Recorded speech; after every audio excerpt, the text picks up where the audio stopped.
Everyone, this is Theodore from Ocean Giants. It's really good to have you here today. Before we get started, I just want to welcome any subscribers and thank you all for your support.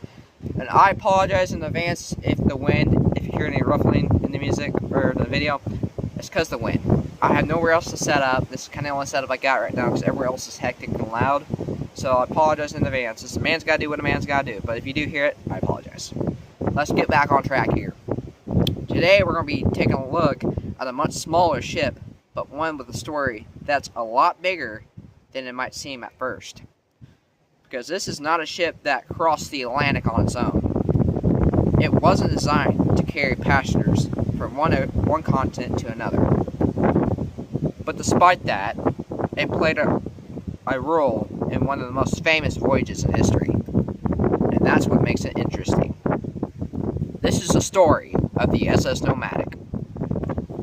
Now, before we go any further, it's worth taking a moment to understand what this ship actually was. The Nomadic was a tender. And what that means is that it carried passengers from the dock out to much larger ships anchored out offshore.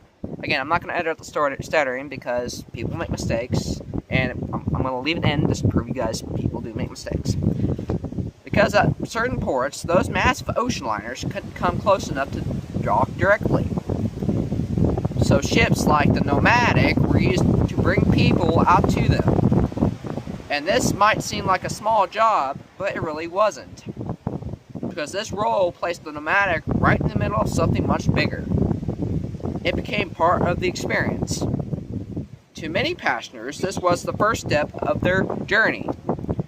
The moment where everything began. And this is where things really get interesting.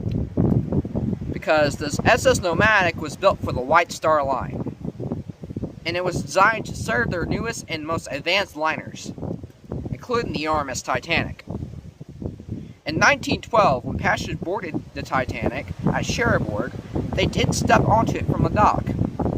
Instead, many of them were carried out by the Nomadic. And for a short time, these two ships were connected. And that connection is still remembered today.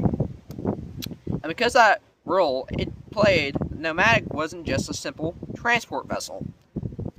It was built to match quality of the ships it served.